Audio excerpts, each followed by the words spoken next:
Hey everybody, we are here again for another conversation with Conversations with Christyna. I'm Christyna. No. And this is Janise Graham. This is my good friend. We are in the same industry, and I know I don't talk to you guys often about what it is that I do because I want you to know me as this great person who comes in and talks to you about different things and different people. But Janise is an author, a keynote speaker, as well as a financial specialist, insurance strategist, and take it away, Janise. And business owner protector. Oh yeah, business owner protector. And so what we're going to talk to Janise about today is basically two things. One, her book, because her book talks to business owners. Am I correct? That's correct. Talks to business owners about protecting themselves. And typically as entrepreneurs, because I know a lot of you guys out there are entrepreneurs, there are things that you're just like faced with immediately. So we don't get the opportunity to think about how to protect ourselves or what are the steps. We might go to SBA and learn how to get the loan. Right. Or learn how to get the franchise, but we don't know how to keep the business beyond ourselves. And that's what kills a lot of business owners and a lot of dreams, because it's just like one shot and you're done, right? Absolutely. I mean, going to the SBA to learn how to create a business plan and build and grow a business is one thing. Learning how to continue that business is another. And I have found that so often people are so often working hard in their businesses that they forget to work on it. Or they'll work on the business, but they don't work on the succession or the exit strategy for it. And I am creating and writing this book, this yet to be named book. That's all right. I have a couple of ideas, but I really want something that's going to resonate with business owners and have them pick it up and read it, because I want to share stories. Yes. Most books that are written in this space are written by attorneys, so it has a real appeal to that, to the professionals or the advisors, but it doesn't resonate with a business owner. Right. And one of the things that you said was just making sure that they mind the business. You didn't say that, but I'm thinking Absolutely. Minding the business, because we're so busy in the business. So when you talk about exit strategies and things like that, share with us what that consists of, because I don't think anyone really knows. I know of a few business owners that had small businesses like hamburger stands or whatever. Right. And I go to look for those places because I grew up on those, and they're gone. They're gone. That's because there wasn't a plan in place. If you have a business that is a corporation or LLC or whatever that entity type is, it can go on forever. So, I mean, just think Disney. Think JCPenney. Yes. Sears. Well, I know. they're on their way out. Sears. Oh, sorry. Nordstrom's, those are all families. Right. Those are all family names, but the business continues on. And even it could happen with a small hamburger stand. It could grow. It can continue. One of the best McDonald's. Yeah. In-N-Out. Yes. That's a success story. Owned right here in Baldwin Park. Yes, absolutely. Yeah. That is they have their own story on succession. But most people don't think of it. They think of it as something that they're going to do, and then by the time they want to get out, they want to get out now. And it's a process. It's a marathon. It's something that should be started at the very least 2 years ahead, but ideally 10, 15 years out, going, one day, I know this is my love today, but I may want to leave it. And maybe you want to retire at 65. That's fine. Think about selling the business or putting a plan in place for someone else to take over before that, and then work in it. Right. One of the reasons why I got into this space is because of a dear friend. It's a friend of my mom's, had a very successful business, and it was the type of business where you have forensics. So they were investigators. They weren't working in an office per se. They're working in your office because you suspected somebody was doing something they should be doing. And so you were sharing a story of how one of your family members, was it? One of my mom's very dear friends. Yes. The life of the party kind of person. Yes. Personality like yours. Oh. Very vibrant. No. And a risk taker. Okay. And he had this very successful business, and flew his own plane all the time. Mm-hmm. Flew up north, dropped his son off, and was heading back and didn't make it. Wow. And it was one of those times where I was doing something else in our industry, primarily more retirement planning. So I didn't understand what was going to happen to the business, but I was quite intrigued. And I kept asking, what's going to happen? What's going to happen? And finally, I learned the board of directors got together. There was nothing in writing. Oh, wow. And they had to close the business. Oh, wow. So I didn't understand why they had to happen. Right. Not only what happens to his son, because I'm thinking of, wow, this is his only child, but also what happens to those employees. And it's a story that I'm sharing in my book. So I actually learned what happened to them. You'll have to tune in to find out. We'll have to buy the book, you guys. Absolutely. And she'll be back to talk about the book. Yes. And that became a realization to me that business owners have no idea what to do other than what they know. You're an expert in what you know. If you're an excellent plumber, you're an excellent plumber, and you build a business based on 20 fleets of trucks and plumbing all over your community, but that doesn't mean that you know how to continue that and how to make sure that that is in place, and realizing that if you have 50 employees, you now have 50 families that are dependent on you. Yes. And you know, it's interesting that you say that, because I know doctors, they have their own practices or whatever, and now they're experiencing that their practices are getting squeezed from so many different directions that it's causing them to have to close. Yes. And so again, like you just said, you have 5, 10, 15 families that are depending upon you, and if you don't make the right decisions, it affects not only your family,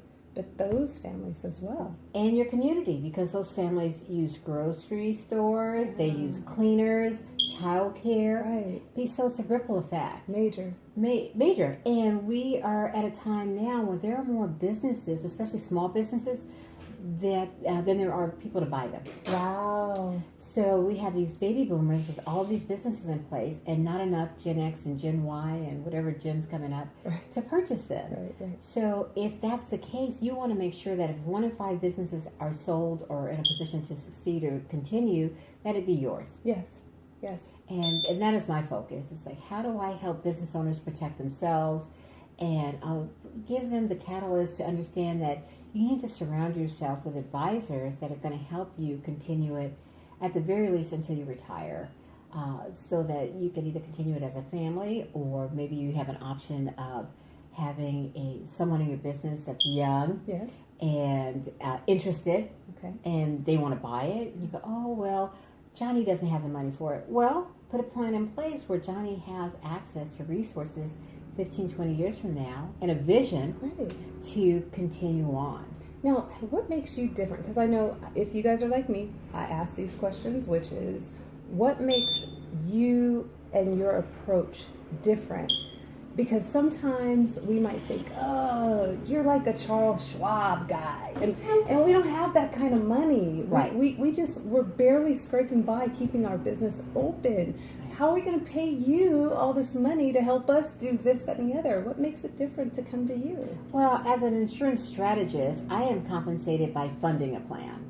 And I am compensated by whichever insurance company we choose to go with to help that business owner. Okay. There are several ways to fund a plan. I don't write the plans. They're written actually by attorneys, but they're funded by insurance professionals. Okay. And that funding vehicle compensates me for bringing the business. Okay. I'm what we would call an independent advisor agent, which means that I have no obligations or commitment to any insurance company. Okay. So I really try to go out and find the best for my clients. And I always tell them, it's kind of like going to the mall of insurance companies. Yeah. You kind of shop around and see which one is going to be the best fit for you. Yeah. So to have that conversation with me will cost you nothing but time. Right. My recommendation is that you bring in your advisors. The advisors are all compensated differently. So your attorneys either going to be compensated on a billable scale, or they will charge by the project. Okay. I'm seeing some of the younger attorneys do more of that, Right. Which is kind of cool, because then you know what your expenses are. Your CPA will do the same. They may be billable. and you're going to pay by the hour. So if I can help you ask the right questions and have a strategy to meet with your professionals, then you save money because you're not wasting your attorney's time, you're not wasting your CPA's time. If you have to have a business valuation, you have a little bit more of a comprehensive Speak view. to us a little bit more about valuation, because I know valuation from being in the same business. But Yes. sometimes when you're a new business owner, you're not clear because you're a new business owner. Correct. You just purchased, so you don't know how to put a value. So talk to us a little bit about that. So value oftentimes is conceived as what you know. But if you are the business and it's all here, who's going to pay for that? Right. Intellectual property, guys. Exactly. And if you have it all here and it's not in writing, then there's really isn't a value. It's a perceived value. And that value is what you perceive it to be. Correct. Because it's your baby. Correct. Or it's your retirement. So there are many ways to value a business. As a startup, the value may not be the same as it would be a couple of years from now. So it's really important to understand your industry and how businesses are valued in that industry. There's different ways of doing it. They use different factors. It's called factoring, a type of factor. So if you're in an industry that says we look at the value of this business based on account receivables or maybe on sales. So it's understanding that business. Right. To have a valuation, some CPAs do them. Okay. There are valuation companies that do them. It may not be necessarily, especially as a startup, to have what we call a certified valuation because that's pretty expensive.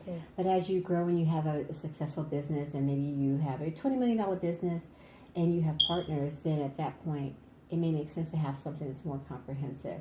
But just understanding that the business does have a value and protecting what you have at that time is important. It's something that should be revisited.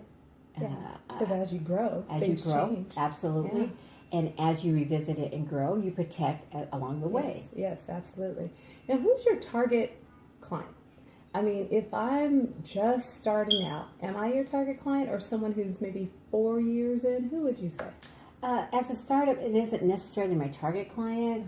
I am of the belief that I will help anyone as long as they're nice. That is my criteria. As long as they're nice, guys. If you are nice, I will help you. All right. If you're not nice, I will refer you. I believe that's the power of choice, too. Absolutely. Everybody, I mean, one of the things that I always talk to us about is making good choices. Yes. So having these conversations, I'm hoping will help you make better choices. So. Yes. So my ideal client would be a small business owner. It's not necessarily a mom and pop. When most people hear the word small business, they think of tiny. But for me, my sweet spot is $2 to $20 million. Okay.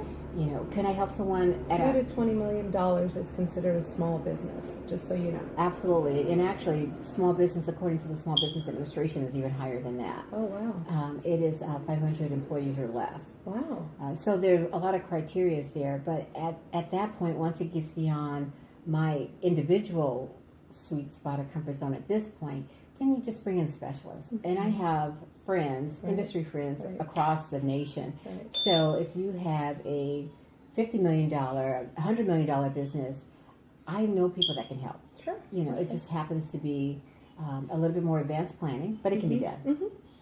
So that is my ideal. And my focus in this book is to reach those business owners that are in that sweet spot and greater. Okay. You know, my vision is to interview billion-dollar companies. Oh, nice. So that small businesses realize that at one point these billion-dollar companies were little, and as they grow, they create a plan that helps them at that level. Can you tell us a little bit about your book? Give us. You entered into it, so I want to kind of keep going down that path. Absolutely. The book has been a work in progress, and it's been a work in progress for years because it has to, it's been very holistic, and it's creating its own identity. And what I want, and in my book, it's going to be a series of stories. So I understand all of the aspects of the advanced planning or the planning process, but I'm not an expert in all areas. Nice. So in my book, I am interviewing attorneys. I am interviewing CPAs. I am interviewing other advisors and professionals that would help a business owner. And then I'm taking these interviews in creating stories. Because I feel like when you have a story, the message resonates. Yes, yes, yes. And you'll remember a little bit more than the number one, do this. Number two, do that. Number three, don't do that. Ooh, that's scary. But if you have a story of success, and maybe some stories that weren't so successful, it's like a movie. So my book is going to be a manuscript, I guess, per se. It's just taking these hot topics for business owners, telling a story behind it, and coming away with some key objectives that, oh, wow, that really worked for that business, or I resonate with that story. I don't have that in place. Let me look into that. So it will also include areas of exercise, a place for you to put questions and a strategy so that when you do meet with your professionals, they are very poignant questions. And again, like I said, you're using and maximizing your time and your dollars. So you're actually putting together what I would believe would be a conversation. For the small business owner to see that they're not the only ones, that there were pitfalls for others. Absolutely. And then you're empowering them because you're giving it like a workbook, I guess, kind of where they can document their trials and hear stories of others. And am I on the right track? Yes, a workbook. I haven't decided if I want to include a workbook, and I'm kind of leaning that way so that they have a place where there is a map, a roadmap. Got it. I'm helping them with a roadmap because there needs to be someone there to impart some wisdom for them, because their advisors are going to have wisdom. Of course. And they speak a different language. So if I were talking to an attorney and a CPA, I can use terms that would probably be intimidating to the average business owner. And that would not be the intent. But by using concise information, like if you and I are having a conversation about annuities, and we talk about annuitants, and we talk about dividends or annuitization, exactly. It means something to us. Correct. And it allows for us to have a very quick and short conversation as opposed to explaining the whole process. With a business owner, I want them to have not necessarily be educated enough to go out and write the plan themselves, but have enough information that they could sit down and have a concise conversation and know exactly what to expect next, or have an idea of what to expect next. And if they don't, feel safe and comfortable enough to ask the right questions. Awesome. And that I think is the biggest thing, that when I ask the question, what makes you different? I think that would be it. That I believe is a huge difference. But it's always been my philosophy, Christyna. It's like, I've been in this industry 22 years, and I came in it because I didn't understand it. I came in it because people were talking in a lingo and a language that made no sense to me. I didn't know when someone looked at my things, go, oh, you're doing fine. What does that mean? Right. So it's like, what if I take this world called business succession planning and become bilingual and translate it into an English that makes sense to the average business owner? Absolutely. That is my vision, is to take the complex and make it just a little bit safer and a little simpler. It doesn't mean that the process is any simpler. It just means that your comprehension of it would be a little bit less daunting. Yes. And that's interesting, because in our business, and I say our business, even though you guys know me for something different, but in our business, I think that's kind of what keeps us a little bit removed. Yes. Because we have the ability to have the language barrier. Yes. And so by you saying, hey, I want to be bilingual. I want to speak the language in a simplistic way where you can understand it and I can understand it, and we both meet in the middle. I think that is so impactful. And it is. I want to make sure that everything that we do by bringing people such as yourself to conversations with Christyna allows the audience to walk away impacted and educated. And so I think that you have the same thing with your business owners. You want to make sure that they're impacted and they walk away educated. Absolutely. So, I can recall a conversation I had with some clients down in San Diego. And I was talking to the wife who was the bookkeeper of the business, and I was, these guys are business partners. Is there a plan in place? What does the plan look like? When was the last time you reviewed your buy-sell agreement? What's going to happen if one of these partners is too sick to come to work? God forbid. People don't think about They that. don't think about it. They think about dying. Yeah. And that's important. But there's a lot of other things. Absolutely. You have a greater chance of being disabled before you die. Yeah. And that doesn't look like a broken arm or a broken leg. It looks like MS. It looks like Parkinson's. It looks like a stroke. And after having the conversation with the wife, she's like, "Oh my goodness, Janise, okay, write it up." I go, "Oh, I don't write them. That's an attorney thing." But I feel like my passion for them having this, sometimes people go, "What's in it for you?" What's in it for me is to save this world. Yeah. And one small business owner at a time. At a time. To educate them to make a decision that will cost a lot less in the beginning as opposed to trying to plan in an emergency preparedness environment. It costs a lot less to deal with your attorney in advance than in a hurry. I love that. If you would do me a favor. Sure. And do my audience a favor. And in a brief commercial, tell us, one, how we can get in touch with you, because I'm sure a few of you out there might want to sit down with her and talk to her about how she can help you plan the map, as she said. Big map. And then second, how they can get in touch with you is first. Second is just short. What are the top 2 things that someone should have at the top of their mind walking away from this conversation? All right. Well, the best way to get in touch with me is my website. I have a website. It's www, of course, businessownerprotection.com. Businessownerprotection. Absolutely. It's a long name, but once you get it in, save it, and you always have it. I like that. And I wanted a name that resonated with my audience, business owners, and we want to protect them. So it's businessownerprotection.com, and my email is Janise at businessownerprotection.com. So it's Janise, Janise.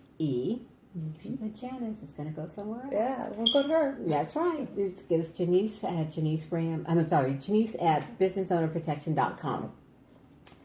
And my number, it's 951-817-7526. My extension is 255. 255. That's my telephone number.